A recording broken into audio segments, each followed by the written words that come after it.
Hey everybody, Jimmy Gonzalez here, EDI Support LLC. It's a rainy and a little weird weather going on here in Pennsylvania on this Wednesday. But one of the things I want to talk to you about is dealing with EDI issue resolution, and sometimes it's taken too long, and how to take back that control. So this is a pretty vast concept, but it seems to be something that people are reaching out more and more these days. Like I said, as I've done in other videos, sometimes I talk specifics about specific companies and organizations. Sometimes I don't. I'm just not really a name dropper. That's not my thing. But I'm constantly hearing from people that are reaching out from that are dealing with SPS Commerce, True Commerce, Crossfire. So with those organizations, you're allowing them, or you're giving them control of, not only are they controlling the platform, but they're also controlling typically your support levels and assistance for setting up trading partners, projects, all of those things. Okay. So when you go down that route of what's quote unquote called a managed service provider, you're relinquishing. So you're basically saying, hey, we're going to use your platform. We're going to go ahead and allow and rely on your support, all of those things. You have to get that clear cut though, and understand, what does that mean? What does that cover? What do they do? Okay. Because if you don't get that clarity, you're going to have issues. You're not going to be prepared for how to interact with them properly, how to interact with the projects, how to do all of those things. So my easiest recommendation is just ask the questions. And if you don't know what the questions are, reach out to me. I will send you a list of questions that you can ask these companies before you start dealing with them, in relation to contracts, in relation to support, in relation to what they do, what they don't do, all of those things. Don't just sign up because, oh, well, so-and-so told me I have to use them. Reach out to me. Send me an email. Jim@edisupportllc.com. It's as easy as that. If you send me an email, I'll return you a questionnaire that you can take a look at, and it'll just get your brain moving in the pace of understanding what you're getting involved in. Don't just jump and sign up, because the ones that just jump and sign up are typically individuals and companies that are reaching out to me, or individuals that are coming into a company and an organization, and that's who's already existing in that place. And they're saying to me, is this normal? They're saying it on our Discord channel. If you go to our Discord channel, you'll see the information there. This isn't me having a conversation with myself on Discord. These are people, and we almost have 1,000 of them, that are responding and giving insight into these things. Okay. So you can find all those links, the comment sections of these videos. My marketing team does a good job at sharing everything. So anyways, with that being said, I'm going to give you some insights that I tell these organizations that reach out. You have to understand where there's red flags. The red flags, when you have support delays and it becomes a pattern. If you get an email back that says you're going to get a response within 24 to 48 hours, that's not a good thing. That means nobody's looked at your issue for 24 to 48 hours. It could be. You got to watch for those indications. You also have to watch for the indication of, where's the impact on getting these resolutions done and keeping me compliant and keeping the cash flowing. Because you also have to understand your trading partners, or whoever you're dealing with, is going to have requirements of deadlines. If a shipment gets sent to them, they want that shipment notification to reach them 24 to 48 hours before it reaches whatever facility it's going to, so that they can be aware of it, so that they know of it. Everything is in real time these days. Look at how, again, we all, almost every one of us probably uses Amazon at one point in our day, or we order direct from a bestbuy.com or walmart.com or whatever it may be. But we like to know where our product is. When's it getting here? When's it coming to my house? When's it getting to the store for me to pick up? We want to track that supply chain. Same thing happens on healthcare claims, all of those things. So understand, the normalcy is this. When you're looking at normal support, okay, Normal support consists of somebody either responding to you via email in a certain time period, a couple hours, and letting you know, hey, we've seen your issue. Your issue has been logged. It's in our system. Somebody's looking at it, whatever that may be. If you have to do follow-up and say, hey, did you get my issue? That's an issue. That's an issue in and of itself, and that's a red flag. So understand how that works. Look at when the tickets, because if you're not tracking their tickets that they have in the system, and all of a sudden that ticket just disappears, well, what's the escalation path? Who's the supervisor that you can reach out to? Who's the owner that you can reach out to? I know how I run EDI Support LLC, and guess what? I see every email. I do still to this day. As long as we have our aliases contacted, which get logged into a back-end system, I can see those emails. So as the owner of an organization, I see the emails. My team also sees those emails. People that are responsive for the leadership and making sure that things are being addressed and making sure that we're meeting customer service levels, that we're addressing customer service issues, that we're doing those things. So always ask, what do they do? How are they structured? Is it a tier system? Is everybody on the same plane? Who's responsible for support? Who's responsible for your project? Who's the team lead? Whatever it may be. But you need to identify that when you're dealing in the EDI world and dealing in API worlds. And why is it taking so long? I just seen an email literally come through on our desk. One of those organizations, we've been waiting on support. The support tech reached back out and said, hey, and this is a major issue, hey, I'm going to be having surgery and I'll be out for the next 2 days. Let's set up a meeting for next week. How about no? Next week doesn't work. So what did my team do? Since my team is helping on this, my team said, no, that doesn't work. Who's the escalation? Who's the person above you that's covering you for while you're out, and why can't we get resolution? You're paying them. You're the client. Understand that. Understand how that works and know that you can do these.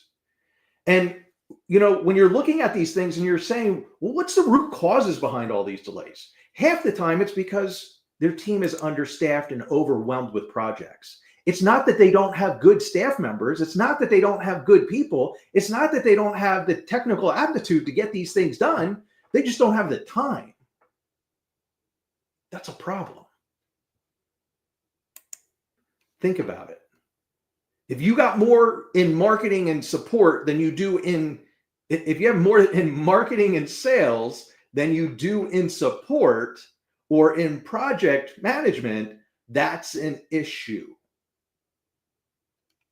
Technical companies shouldn't be outlaid like that.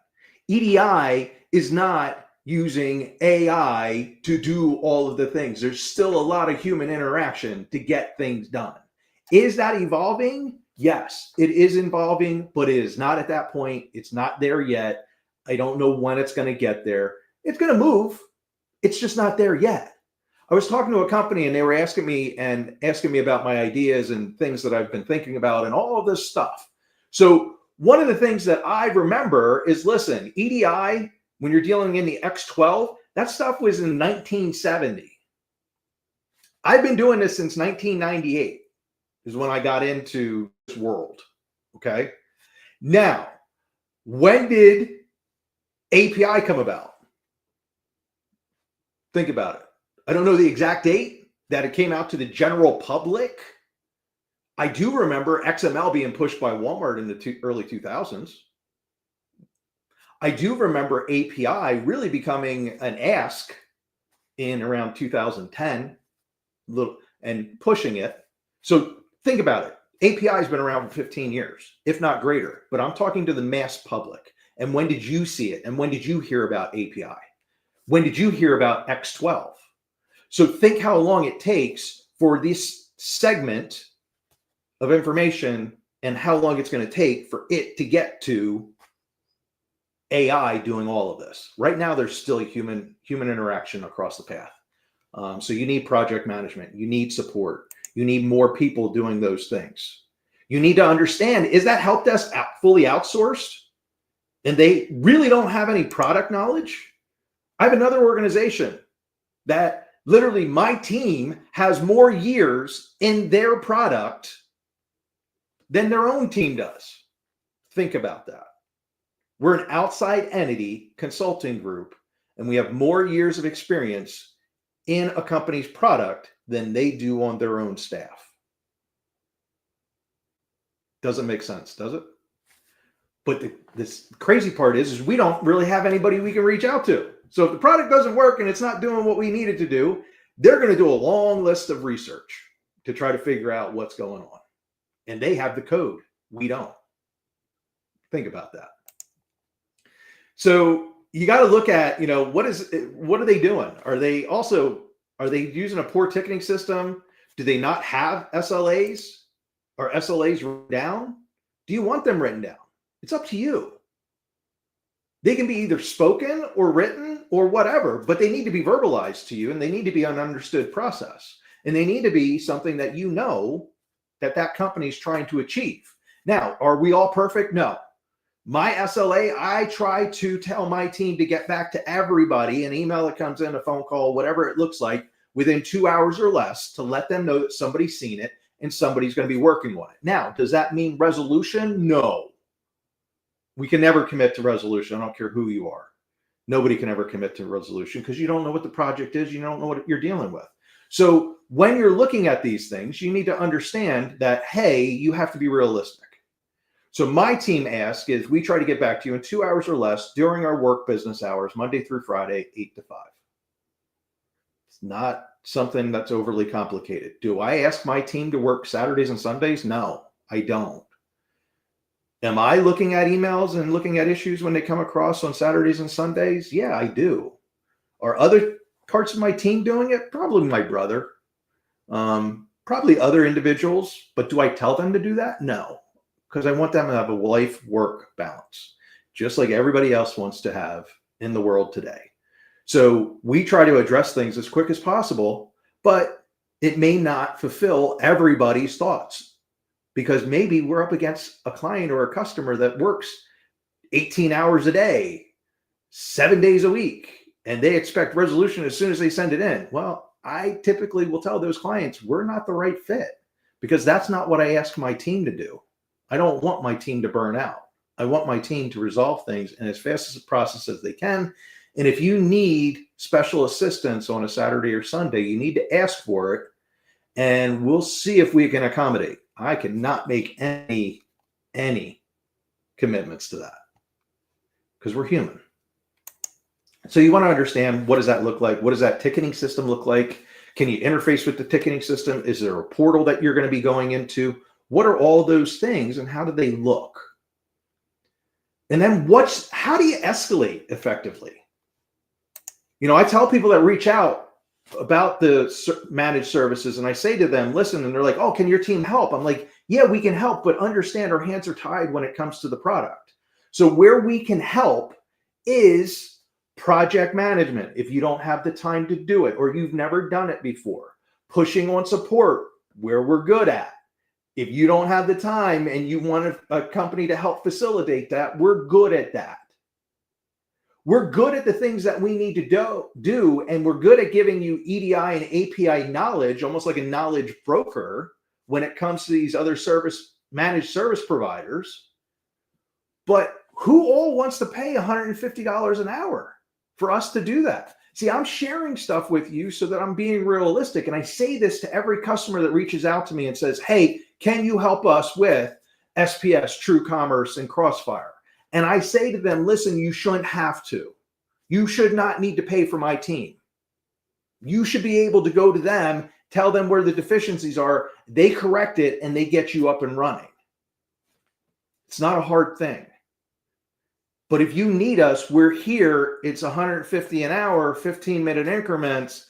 Call us as you need us, or we can do whatever you need. And we'll do daily monitoring. We'll do project management. We'll do whatever you're asking for to help you out, But my long-term goal is to get you set up, running with their system, and you take it on yourself. We teach you how to do these things so that you're not having to pay for us. And you're not having to pay for our services.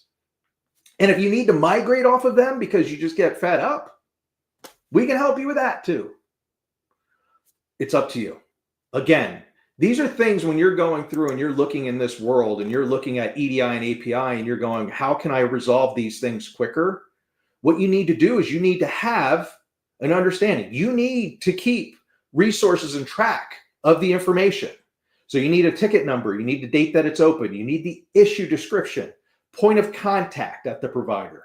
You need the communication timeline, calls, emails, status updates. You need to understand how is it impacting the business with that issue. And hopefully this makes it easier for you to see the pattern of delays, neglect, and try to figure out a way of getting around it or helping yourself. Because again, you're in this position trying to get these things resolved, trying to just do your job and live your life and all of these things. So understand, here's some help. Push on them. You are allowed to. You're allowed to ask them, do they have a secondary level for project management? So you have to look at everything that you're doing. And then when you're sending emails, put a brief summary of the issue, the ticket number, timeline of delays, previous communications, the business, how it's impacted. If you have, delays in the order processing, chargebacks, customer penalties, just ask clearly.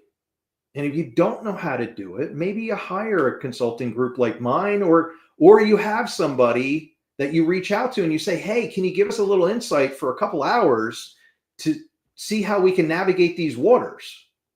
And then you're off and running and you're doing your thing. When is the time to involve your account manager or leadership from that organization? If the ticket's not resolved within 3 business days and there's no ETA, you need to escalate. You're getting bounce backs. You're getting bounced from one support agent to another. You're going from, oh, this is our 2nd level person, our 3rd level person, and all these people are being involved and you're not getting an answer. Ask them for a call. Most people don't like to talk to each other. It's just human nature. It's what we've evolved into. I personally, if I need something resolved, I'm going to call you. I'm going to call you. I'm going to get you on the phone. We're going to talk through these things. We're not going to text back and forth. We're not going to send emails back and forth. I'm going to get you on a call and we're going to push for that. So you want to push for transparency and SLAs.